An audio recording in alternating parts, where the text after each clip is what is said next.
since you are hitting the scouting trails, give us a couple guys here that have caught your attention and caught the NFLPA Collegiate Bowl attention. Yeah, well, I'm going to start with some receivers here for you guys and some names that aren't going to be unfamiliar to many players based on how they're playing this year and how, really they have for the last couple of years. But I'll tell you right now, I went back and I was watching the California corners over the summertime, trying to evaluate them going into the year. North Texas receiver returner Jalen Darden jumped off the tape in that game. And Rico Bussey was a big-time receiver for North Texas last year. He got injured, and Jalen Darden kind of took the spot as the number one receiver for them. Went on and had a great season last year with 736 yards and 12 touchdowns. Already this year, with game canceled and this upcoming week canceled, he's already at 689 yards and 10 touchdowns receiving. And this kid's a punt returner. He's returned a punt for a touchdown as a freshman. He's been a kick returner. He can line up in the slot. He's lightning fast and quick. I'll tell you what, I got a lot of interest in Jalen Darden. I think he's a guy that went from a free agent or maybe seventh rounder, and he may be elevating his stock all the much further here for the rest of the season. But staying at the position, Jonathan Adams over at Arkansas State. Rick, we had the two receivers, Omar Bayless and Kirk Merritt from Arkansas State last year. This young man's going to be the next great Arkansas State receiver. Big 6'4", 220 frame kid, knows how to work his body to body up DBs and make contested catches. Really intrigued by Jonathan Adams, having a great year with 7 touchdowns already on the season.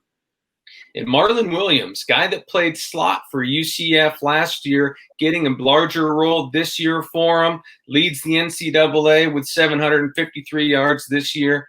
Dude's got at least 9 receptions in every single game, and he's got 13 receptions, I think, in 2 or 3 games so far this year. So he's already bested his production from a season ago, really having an outstanding year, and I think doing himself a lot of good.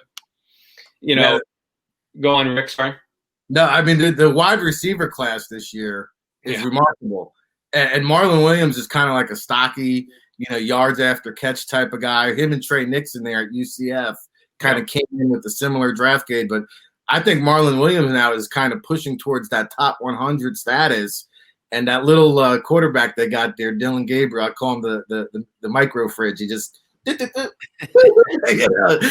mean, they are a high potent, high octane offense for sure.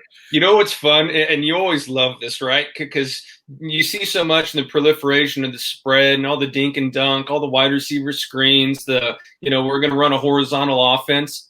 UCF takes more vertical shots than I think any team in the NCAA. It seems as though they always have a go route, a fade, whatever you want to call it, on every single play by one of their wide receivers. And your man, the quarterback there, Gabriel, he is not shy about letting that thing go regardless of down and distance. So they're super fun to watch. But, Rick, I got to give you a shout out because last year at Kansas, you identified Khalil Herbert, the running back. I thought he was, a little more pedestrian. I wasn't as high on him as you were, but obviously you can't talk about surprises so far in the season without mentioning Herbert, who's out there torching the ACC. So magnificent season that he's having. And, for on the defensive side, Patrick Jones at Pitt.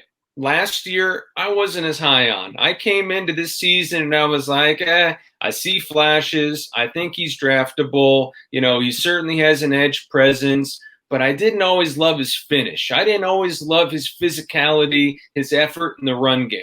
I'll tell you what, he has elevated his game this season, leads the NCAA in sacks right now with 7.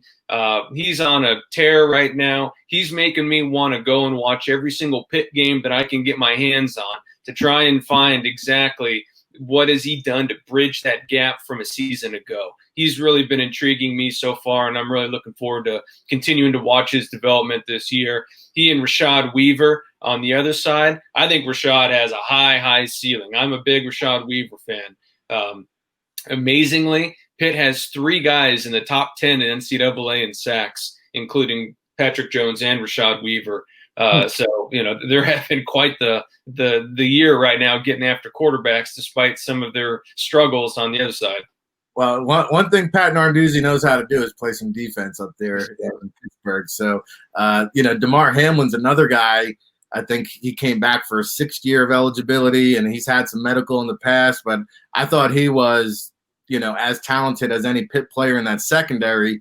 And then Paris Ford is a guy to keep an eye on for the future. Maybe he declares, I'm not sure. But the Jones, who you mentioned, I think is a dark horse now for that round 1 category. And I will say this, Arkansas State, man, there's something in the water over there. They just keep turning out these wide receivers every year all of a sudden with the Red Wolves. And Darden, I mean, if you don't know about this young man, he's got a great background story. But he's almost in that Deshaun Jackson body frame. I think he's like 5'9" and change, 176 soaking wet. But the dude just makes plays. He's explosive. As Dane mentioned, the return ability is the X factor there. That's going to be a guy who's intriguing. Might not be for everybody, but if you're a contending team looking for, a weapon to put you over the edge or something like that, I think he could add a lot of value there in that day 3 mix. Well, hey, we got a lot in here in this first half hour of the show. Dane, I appreciate you hopping on. We kept you overtime here, minus John. So I'm sure we will have you back on in the very near future, and I'm sure we'll be chatting really soon. No doubt. I appreciate you guys having me on here, man. Always great to see those mugs of yours.